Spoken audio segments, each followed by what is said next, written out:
ఎవడో పనికిమాలినాడు వెళ్ళి ఒక హత్యని కులగొడవగా సృష్టిస్తే మేము లొంగిపోయి భయపడిపోయి పరిహారం ప్రకటించి చేతులు దులుపుకుంటామని చెప్పి మీరు సందేశం పంపిస్తున్నారా? ప్రభుత్వం ఏదైతే పరిహారం ఇచ్చిందో ఆ బాధితులకి దానిపై ఏబీ వెంకటేశ్వర గారు కొన్ని కామెంట్ చేశారు. ఏమంటే కొన్ని కుక్కలు ఏవో బొరుగుతా ఉంటాయి, ఏదో బాగుంటాయి, అలాంటి కుక్కల గురించి మనం మాట్లాడకలా. ఆయన ఏం మాట్లాడతాడో ఏబీ వెంకటేశ్వర గారు అని ఆయన అసలు ఒక వేస్ట్ క్యాండిడేట్ ఆయన ఏం మాట్లాడంటే ఒక పక్కన రంగాగారి బొమ్మ వేసి తుక్కు చంపిస్తా ఉంటే మరి వీరయ్య చౌదరికి ఇచ్చినప్పుడు ₹1 ఇచ్చి నోటు ఎవరు తెచ్చుకున్నాడు? వీరయ్య చౌదరి ఈయన వెంకటేశ్వర గారు ఏం నోటే ఎవరు పెట్టుకున్నావయ్యా నువ్వు? వెంకటేశ్వర గారు చెప్పు, నువ్వెవరో మాట్లాడతాకి రాధా రంగమిత్రులు రంగాగారి బొమ్మ వేసుకుంటేనే మీ సామాజిక వర్గం తుక్క అంటే మిమ్మల్ని గెలిపించి మేము నిలబెట్టింది పవన్ కళ్యాణ్ గారు పిలుపు మేరకు మిమ్మల్ని గెలిపిస్తే మీరు మమ్మల్ని తొక్కి చంపిస్తారా? నోరు అదుపులో పెట్టుకో వెంకటేశ్వరరావు, ఖబర్దార్. ఇంకొకసారి కాపుల గురించి కానీ రంగా గారికి అభిమానుల గురించి మాట్లాడావో నాలుక చీరేయాల్సి వస్తుంది, జాగ్రత్త. అయ్యా ఏబీ వెంకటేశ్వరరావు గారు, నిన్ను ఒకటే సూటి ప్రశ్న వేస్తున్నా. మగవాడు అయితే నీలో చిత్తశుద్ధి ఉంటే నేను అడిగేదాన్ని నువ్వు సమాధానం చెప్పు. అమరావతిలో కొన్ని 100 కోట్లతో ఎన్టీ రామారావు గారు విగ్రహం పెడుతున్నారే, నీ బాబుగారి సొమ్మా? నీ జేబులో డబ్బా? ఎవరి సొమ్మది? మా డబ్బు కాదా? మా ప్రజలది కాదా? మా దాని మీద నువ్వు నోరెత్తవే?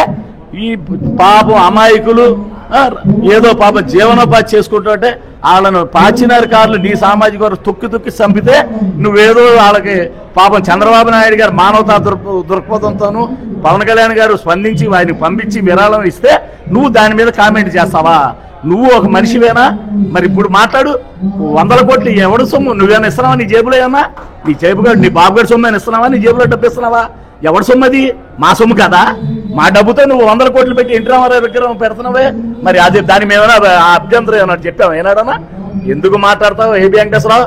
నోరు అదుపులో పెట్టుకుంటే నీకు గౌరవంగా ఉంటది, జాగ్రత్త, ఖబర్దార్. నేను ఓపెన్ గా మాట్లాడుతున్నాను. ఎందుకంటే నాకు గత ప్రభుత్వం ప్రకటించిన కాడి నుంచి నాకు చాలా ఫోన్ కాల్స్ వచ్చినాయి. ఎందుకంటే ఇక్కడ ఏబీ వెంకటేశ్వరరావు గారు అనే ఆయన ఇవాళ సోషల్ మీడియాలో వైరల్ అవుతుంది. ఆయన మాట్లాడుతూ ఎవడబ్బ సొమ్ము ఇస్తాడని మాట్లాడుతూ ఎంత సంస్కారం అనేది ఆయన విజ్ఞతగా వదిలేస్తున్నాం. ఎందుకంటే గవర్నమెంట్ చేస్తున్న ప్రతిదీ అంటే కొంతమంది జయంతులు, కొంతమంది వర్ధంతులు చేస్తున్న కోట్లు ఖర్చు పెట్టి అవి ఎవరబ్బ సొమ్మని చేస్తున్నారని ప్రజలు అడుగుతున్నారు. అదే కాకుండా కాపు సంఘాలన్నీ ఈ రోజున అలాగే నన్ను కానీ ఫోన్ చేసి అడగటం ఏంటంటే ఇవాళ 600 అడుగుల విగ్రహాన్ని అమరావతిలో ఎన్టీఆర్ గారి విగ్రహం పెట్టడం వల్ల ఎవరికి ఉపయోగం, అన్ని 100 కోట్ల డబ్బు ఎవడబ్బ సొమ్మని ఖర్చు పెడుతున్నారు అని ప్రజలందరూ అలాగే అంటే కాపు సంఘాలు అడగట్లేదు సార్. ఇది నన్ను వేరే వాళ్ళందరూ అడుగుతున్నారు. సార్ బుజ్జి గారు మీరు ఫోన్ చేసి అడగొచ్చు కదా సార్, ఎవరబ్బ సొమ్మని ఎన్టీఆర్ గారి విగ్రహం 600 అడుగుల విగ్రహం పెడతారు, వాళ్ళ కుమారులు ఉన్నారు కదా, లేకపోతే వాళ్ళ మనవాళ్ళు ఉన్నారు కదా, వాళ్ళు పెట్టుకోవచ్చు కదా, ప్రజాధనాన్ని ఎందుకు సార్ అంత వృధా చేస్తారు? ఆ విగ్రహాలు పెడతాం వల్ల ఎవరికి సార్ ఉపయోగం అని అడుగుతున్నారు. కాబట్టి దానికి కూడా ఆయన ఏబీ వెంకటేశ్వరరావు గారు స్పందించాలి. అంతేకాకుండా ఇంకో విషయం ఏంటంటే నేను ముఖ్యంగా చెప్పేది ఏంటంటే ఇది ప్రకటించింది అనేది పనికిరాని భూమి అని కొంతమంది అపోహ, దాన్ని పండే పొలం కింద మార్చి పండే పొలం ఇవ్వాలి వీళ్ళకి. అదే కాకుండా ఇలాంటి ఏబీ వెంకటేశ్వరరావు లేకపోతే నాలాంటి కాలపల్లి బుద్ధిలో లేకపోతే సువాన్సో వ్యక్తులు సోకాలు వ్యక్తులు ఎవరైనా వచ్చి అంటే ప్రభుత్వం అండదండలతో అంటే ప్రజలు రకరకాలుగా మాట్లాడుకుంటారు కాబట్టి మా దగ్గరికి వచ్చిన విషయాలన్నీ మేము కూడా పరిగణన తీసుకోవాలి. కాబట్టి ఇలాంటి వ్యక్తులతో ఎవరితన్నా మళ్ళీ ఈ జీవోని రాకుండా ఈ నష్టపరిహారాన్ని ఇవ్వకుండా అడ్డుకుని వీళ్ళంతటి వీళ్ళే కోర్టులో వేసి ఆపిస్తారనే అపోహ కూడా కాపు సంఘాలలో ఇవాళ వ్యక్తమవుతుంది. కాబట్టి దీని బాధ్యత కూడా పూర్తిగా కూటమి ప్రభుత్వం తీసుకుని వాళ్ళకి పట్టాలు ఇచ్చే వరకు కూటమి ప్రభుత్వం అండగా ఉండాలి వాళ్ళకి. ఎందుకంటే ఇవాళ ఇది రాష్ట్ర వ్యాప్త ఉద్యమంగా ఉంది. ఎందుకంటే ఈ రోజుతోనే ఇది పోయే ఉద్యమం ఏం కాదు. ఎవరికి అన్యాయం జరిగినా రేపు పొద్దున ఇలాగే నిలబడతారని కాపు సంఘాలన్నీ ఇక్కడ. నేను ఇప్పుడు ఆయన గురించి మాట్లాడాలంటే కొద్దిగా ఎక్కువే మాట్లాడవచ్చు. ఆయన వేసి చదువుకున్నారంటారంటే కాపీ కొట్టి పాస్ అయ్యాడంటారు. మాట్లాడే తీరు కరెక్ట్ గా ఉండాలి కదా. అది ఏ కులమైనా ఉండండి, ఏ మనిషి అయినా ఉండండి, న్యాయం ఒకటే ఉండాలి. మనం అంటే ఆ మనిషి వేరే కులవాడిని పొడిస్తే నెత్తురు, కాపులను పొడిస్తే నీరు కారద్దా ఏంటి? కారదు కదా. మన చిత్తూరు జిల్లాలో జరిగినప్పుడు ఒక మనిషి ఇదే సామాజిక వర్గానికి సంబంధించిన మనిషి డబ్బులు కొట్టేళ్ళిపోతే వాళ్ళ భార్యను కట్టేస్తే వెంటనే గవర్నమెంట్ ₹1 ఎవడమ్మ ఉడిసమ్మని ప్రకటించింది. ఆ రోజు నోట్లో ఏం పెట్టుకున్నావు నువ్వు చెప్పండి? నోరు ఉంది కదా అని, అధికారం ఉంది కదా అని మీ ఇష్టం వచ్చి మాట్లాడితే కాదు కదా. మాకు పౌరుషాలు వస్తాయి. మా కులస్తుడికనే కాదు, మా కళ్ళ ముందు ఏ వ్యక్తికి అన్యాయం జరిగినా మేము కాపులుగా, బలిజీలుగా వాళ్ళకి సాయం చేస్తాం మేము. ఈ ఇచ్చిన 20 లక్షల గురించి మాట్లాడారు, ఆ ₹1 గురించి మర్చిపోయారు. అమరావతిలో 500 కోట్లు 600 కోట్లు పెట్టి 500 అడుగుల విగ్రహం పెట్టాలన్నారు. ఎవడ బాబు సొమ్మండి అది? దేనికి ఉపయోగం దానివల్ల? జాతిలో ఆయన ఒక్కడే ఉన్నాడు, ఆంధ్రజాతిలో అంత గొప్పడు. జాతీయ జెండా రూపకర్త లేరా? పింగళ వెంకయ్య గారు. ఇంకెట్లాంటి వాళ్ళు అల్లూరి సీతారామరాజు గారు లేరా? ఇట్లాంటి వాళ్ళు చాలా మంది ఉన్నారు కదా. ఈయన ఒక్కడి గురించి 500 అడుగుల విగ్రహం అన్ని 100 కోట్లు పెట్టి ఖర్చు పెడతాక ఎవరు సొమ్ము అది? మీ సొంత సొంతం ఏమంటే ఖర్చు పెట్టండి. అప్పుడేమైంది? మీ నోట్లో ఏం పెట్టుకున్నారు మీరు మాట్లాడటానికి?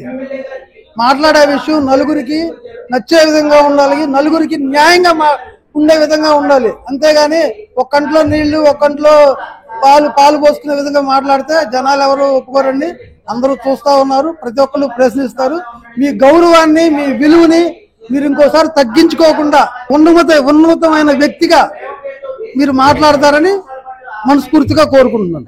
అయ్యా, ఆ రోజు చిత్తూరు జిల్లాలో ఆ మహిళకు అన్యాయం జరిగినప్పుడు చంద్రబాబు నాయుడు గారు తోడుగా ఉండి ₹1 ప్రకటిస్తే మేము సంతోషపడ్డాం. ఒక మహిళకి కష్టం వస్తే చంద్రబాబు నాయుడు గారు సహాయం చేశారు, మా సోదరు లాంటి మహిళ అని మేము సంతోషపడ్డాము. కానీ ఆమె కమ్మకులానికి చెందింది, చంద్రబాబు నాయుడు కమ్మకులం కాబట్టి ఆమెకు సాయం చేశాడని మేము మాట్లాడలేదే. మీరు ఈ రోజు ఈ విధంగా మాట్లాడుతూ సమంజసమైన మిమ్మల్ని అడుగుతున్నాను. ప్రభుత్వం ఏదైతే స్పందించిందో దానిపై ఏబీ వెంకటేశ్వర గారు కొన్ని కామెంట్స్ చేశారు. దాన్ని మీరు ఎలా తీసుకుంటారు?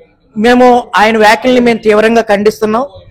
ఒక బాధ్యత కలిగినటువంటి రిటైర్డ్ పోలీస్ ఆఫీసరు ఇప్పుడు ప్రస్తుతం ప్రభుత్వంలో పనిచేస్తున్నటువంటి ఆ వ్యక్తి ప్రభుత్వ జీతం తీసుకుంటూ ప్రభుత్వం యొక్క కార్యకలాపాలను కానీ ప్రభుత్వాన్ని కానీ వ్యతిరేకించకూడదు అని చెప్పి మీ బైలాస్ లో ఉంటుంది. మరి మీకు ఇన్ని తెలిసిన వ్యక్తులు ప్రభుత్వ వ్యతిరేకంగా మీరు మాట్లాడకూడదని, ఉద్యోగులు ఎవరు కూడా ప్రభుత్వానికి వ్యతిరేకంగా మాట్లాడితే వారి మీద యాక్షన్ తీసుకోవచ్చు అని చెప్పి మీ చట్టంలోనే ఉంది. ఎవరైతే కుల వైషమ్యాలు సృష్టిస్తున్నారో వాళ్ళ మీద భారత న్యాయ సంహిత ప్రకారం మీరు కేసులు పెట్టాలన్నారు. నిజమే. మరి మీరు కాపుల్ని కించపరుస్తూ పనికిమాల వాళ్ళు, పని లేని వాళ్ళు అన్నారు. మరి మీ మీద ఏ సెక్షన్ల కింద భారత న్యాయ సంహితలో కేసులు పెట్టాలో ఒకసారి ప్రధానికానికి తెలియజేయాలి. ఒక బాధ్యత కలిగినటువంటి పోలీస్ ఆఫీసరు వేరే కులాల మీద ఆపాదించడం, వారిని వ్యక్తిగతంగా కించపరిచే విధంగా మాట్లాడటం అనేది అది మీ స్థాయికి తగింది కాదు. ఇంకోటి ఏంటంటే ప్రభుత్వం చట్టబద్ధత ఇచ్చిందా అన్నారు. వీరే చౌదరి కుటుంబానికి అలాగే తోట చంద్రయ్య గారి కుటుంబానికి జాబులు ఇచ్చినప్పుడు కానీ, అలాగే కుప్పం నియోజకవర్గంలో ఒక మహిళని చెట్టు కట్టేసి ఇచ్చినట్లు నష్టపరిహారం కానీ వీటిలన్నిటికీ కూడా చట్టబద్ధతమైనటువంటి జీవోలు ఉన్నాయా లేవని ఆ రోజు మీరు ఎందుకు ప్రశ్నించలేదు? రాష్ట్రంలో జరుగుతున్నటువంటి అనేక ఇసుక దందాలు, అవినీతులు ఉన్నాయి. ఒక బాధ్యత కలిగినటువంటి పోలీస్ ఆఫీసర్ గా మీరు స్పందించవలసింది అది. కాబట్టి దాన్ని స్పందించకుండా మీ సామాజిక వర్గం వ్యక్తి హత్య చేశాడు కాబట్టి దాన్ని మీరు కప్పిపుచ్చుకోవడానికి ప్రభుత్వాన్ని మీరు దోషిగా చూపించడం అనేది మేము ఖండిస్తూ ఉన్నాం. ప్రభుత్వాన్ని మీరు ప్రశ్నించే రైట్ లేదు మీకు. ఎందుకంటే మీరు బాధ్యత కలిగినటువంటి ఒక పోలీస్ పోస్ట్ లో ఉన్నారు. మీరు మీ మీద కూడా చట్టపరమైనటువంటి యాక్షన్ తీసుకోవాలని చెప్పి ప్రభుత్వాన్ని కూడా డిమాండ్ చేస్తూ ఉన్నాం. అమరావతిలో కూడా 600 అడుగుల ఎత్తైనటువంటి అతి భారీ విగ్రహాన్ని ఏర్పాటు చేస్తూ ఉన్నారు. అది కూడా ప్రజల సొమ్ము నుంచే కడుతూ ఉన్నారు. మరి దాని గురించి మీరు ఎందుకు ప్రశ్నించలేదు? ఇటువంటి విగ్రహాలు పెట్టి ప్రజాధనాన్ని దుర్వినియోగపరిస్తే దాని గురించి మీరు మాట్లాడరు. కానీ ఒక పేదవాళ్ళ కుటుంబాన్ని ఆదుకోవడంలో ప్రభుత్వం చేసినటువంటి సాయాన్ని మీరు తప్పు పట్టడం అనేది మేము ఖండిస్తూ ఉన్నాం. ఎవరైనా సమాజంలో ఇటువంటి ఘటనలు జరగకూడదు. ఇటువంటి ఘటనలు పునరావృతం కాకుండా చట్ట ప్రకారంగా మీరు ఏం చర్యలు తీసుకోవాలో పోలీసు వ్యవస్థ ద్వారా అది తెలియజేయాలి తప్ప ఒక కులాన్ని కించపరుస్తూ మీ కులం వారు, మీ సామాజిక వర్గం వారు నిందితులుగా ఉన్నారు కాబట్టి వాళ్ళకి స్వాంతనగా మీరు ఇటువంటి వీడియోలు చేయడం అనేది మీ స్థాయికి తగింది కాదని చెప్పి ఈ ముఖంగా తెలియజేస్తా ఉన్నాం.